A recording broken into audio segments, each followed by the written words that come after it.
Happy এবং মুফতি তালহার বিষয় নিয়ে অনলাইনে তুমুল আলোচনা সমালোচনা চলছে। একজন আলেম হিসেবে এ ব্যাপারে আপনার মন্তব্য কি? দেখুন, বেশ কয়েকদিন ধরেই এই বিষয়টি নিয়ে খুব শোরগোল চলছে, অনলাইনে খুব আলোচনা চলছে। এই ধরনের পোস্ট বেশ কিছু নজরে এসেছে। বিশেষভাবে হ্যাপি বা যে মেয়েটা, উনি যে সমস্ত অনেক আগে থেকেই পারিবারিক বিভিন্ন কলহ অথবা পারিবারিক বিভিন্ন মনোমালিন্য উনি অনলাইনে নিয়ে এসেছেন। ফেসবুকের মাধ্যমে বিভিন্ন পোস্ট দিয়ে বিভিন্নভাবে সে আপডেট দিচ্ছিলেন তার সংসারের খবরাখবর। এই বিষয়টি খুবই নিন্দনীয়।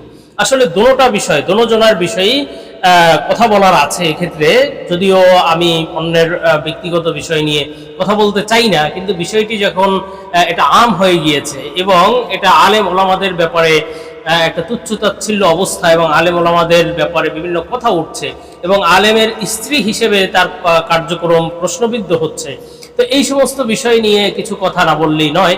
দেখুন, প্রথমত হ্যাপি সে আসলে আগে একজন নায়িকা ছিলেন বা মডেল ছিলেন এবং পরবর্তীতে আল্লাহ তাআলা তাকে হেদায়েত বা দ্বীনের সহি সমঝ দান করেছিলেন।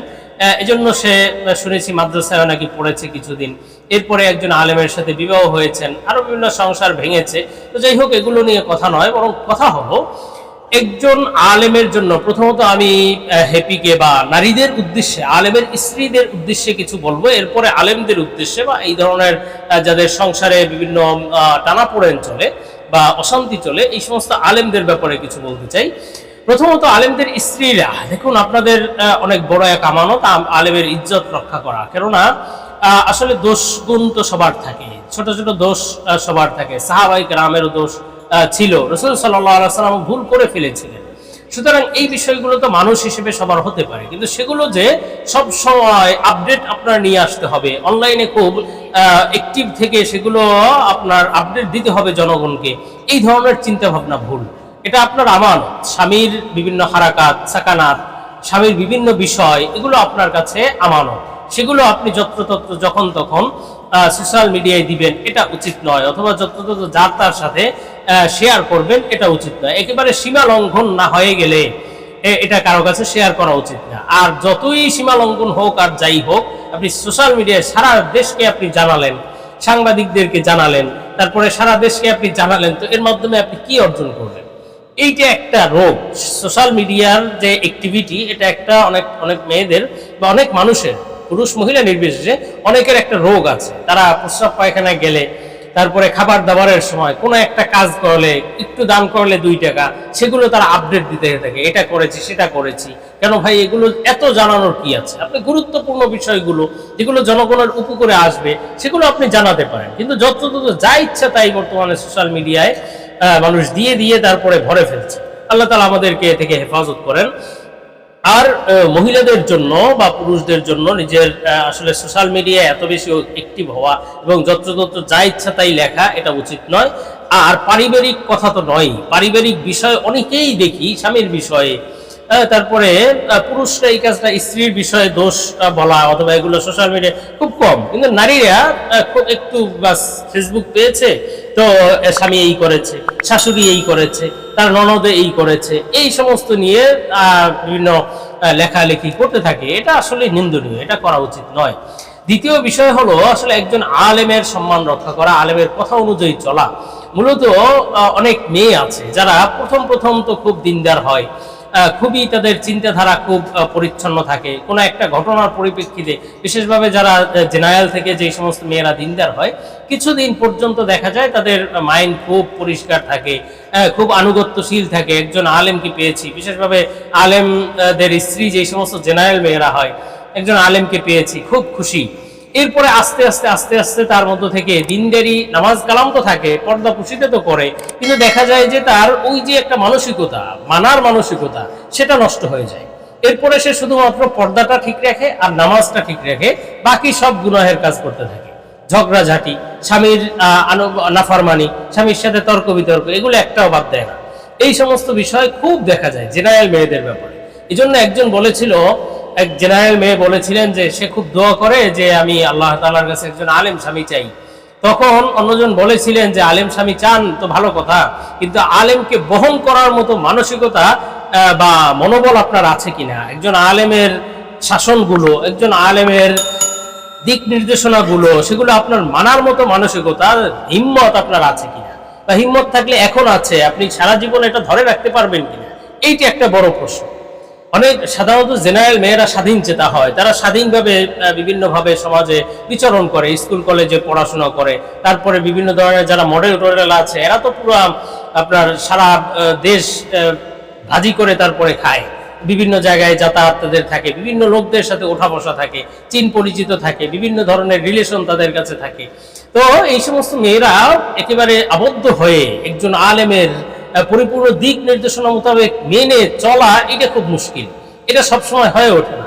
তো হ্যাপির বিষয়ে এটা হতে পারে, আমি যে বলবো না, আমি তো আর তার ব্যাপারে পরিপূর্ণ নিশ্চিত জানি না, তো আমি এটা বলবো না যে সেটাই, কিন্তু এটা বেশি ঘটে, এটা খুব ঘটে। আমার দেখা মতে অনেক এমন ঘটেছে, জেনারেল মেয়ে আলেমকে বিয়ে করে খুব খুশি হয়েছে প্রথমে, পরবর্তীতে আস্তে আস্তে তার সেই ঘোরটা কেটে গিয়েছে। দিনদারির একটা ঘোর মাঝে মাঝে আসে, দিনদারি এবং তাকওয়া পরহেজগারির একটা ঘোর মাঝে মাঝে আসে, এবং সেটা খুব বেশি স্থায়ী হয় না। ওই অবস্থায় কিছু ডিসিশন নিয়ে এরপরে পরবর্তীতে সেই কারণে ভেজাল লাগে।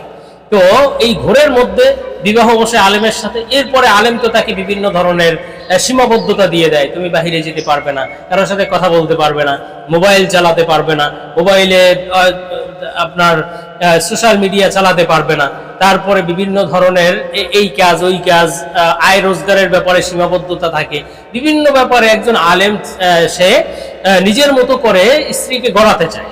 আর নিজের মতো করে গড়ানো একজন মানুষকে সেই গড়তে পারে অন্যের মতো করে, যে নিজের ব্যক্তি সত্তাকে জলাঞ্জলি দিতে পারে। কিন্তু জেনারেল মেয়েরা এটা খুব কম পারে। আসলে জেনারেল আর মাদ্রাসার মেয়েরা না, আসলে এটার মধ্যে এই দুর্বলতা প্রায় সবার মধ্যেই আছে, যে অন্যের মতো করে। আমার দিন ইসলাম যদি এমনই হতো যে অন্যের মতো করে গড়ে ফেলতো, তাহলে কোরআন হাদিস মতো মুসলমান বাংলাদেশে 90-92% মুসলমান কয়জন আছে তার ইমান ঠিক মতো আছে, আমল ঠিক মতো করে, কোরআন হাদিস অনুযায়ী মানতেই তো মানুষ, নিজের জীবন চালাতেই তো মানুষ প্রস্তুত নয়।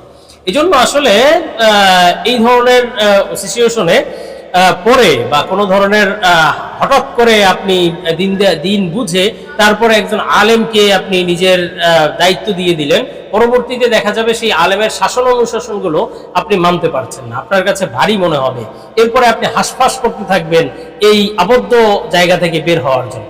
এই জন্য আসলে উচিত হলো বুঝে শুনে তারপরে সিদ্ধান্ত নেওয়া, বিবাহের পূর্বেই বুঝে শুনে সিদ্ধান্ত নেওয়া, আমি আলেমের স্ত্রী হব, সুতরাং তার মর্যাদা আমি রক্ষা করতে পারবো কিনা এবং তার পরিপূর্ণ শাসন অনুশাসনগুলো আমি মেনে নিতে পারবো কিনা, এটা বুঝে শুনে সিদ্ধান্ত নেওয়া উচিত।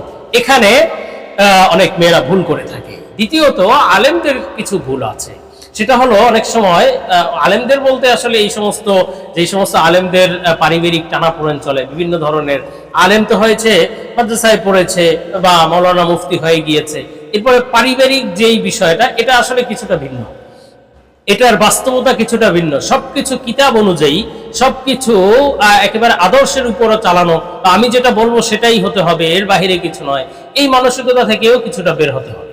যদিও হ্যাঁ, কোরআন হাদিসের ব্যাপারে তো কোনো ছাড় নেই, ইসলামের শাসন অনুশাসনের ব্যাপারে তো কোনো ছাড় নেই, অবশ্যই তুমি মানতে পারলে মানো, আর না হয় যাও। এইভাবে ওই যে মানতে না পারলে তাকে জোর করে রাখতেই হবে, কোনো ক্রমেই তাকে ডিভোর্স দেওয়া যাবে না। রাসূল সাল্লাল্লাহু আলাইহি সাল্লাম পর্যন্ত তালাকের মতো ঘটনা ঘটেছে এই সমস্ত নারীদের ব্যাপারে, যে রাসূল সাল্লাল্লাহু আলাইহি সাল্লামের ব্যাপারে এসে বলেছিল যে আমি আপনার থেকে আশ্রয় চাই, তখন রাসূল সাল্লাল্লাহু আলাইহি সাল্লাম সাথে সাথে তাকে বাবার বাড়ি পাঠিয়ে দিয়েছিলেন। তো আসলে এই যে বিষয়টা আপনার জোর করে বাড়াবাড়ি করে এগুলো হয় না। স্ত্রী মানতে পারছে তো ভালো, আলহামদুলিল্লাহ, মানতে না পারছে তো যত সম্ভব ধৈর্য ধরা চাই। আর ধৈর্য যদি সীমা লঙ্ঘন করে স্ত্রী, সে কোনোভাবেই মানতে চায় না, নাফরমানি করে, একেবারে সব নিজের মতো করেই গড়িয়ে নিতে হবে। আসলে প্রথম তো মেয়েরা বলে যে আপনি নিজের মতো করে আমাকে গড়াই নিবেন, জেনারেল মেয়েরা এই কথাগুলো বলে, কিন্তু পরবর্তীতে দেখা যায় তাদেরকে গড়াতে গেলে বরং উল্টা নিজের হাজারো ভুল চাপিয়ে দেয় ওই মেয়েটা। এই ভুল আপনি করেছেন, এইটা করেছেন, সেইটা করেছেন। তাও যদি একাধিক বিবাহ যদি হয় তাহলে তো আর দোষের কোনো অভাব নেই।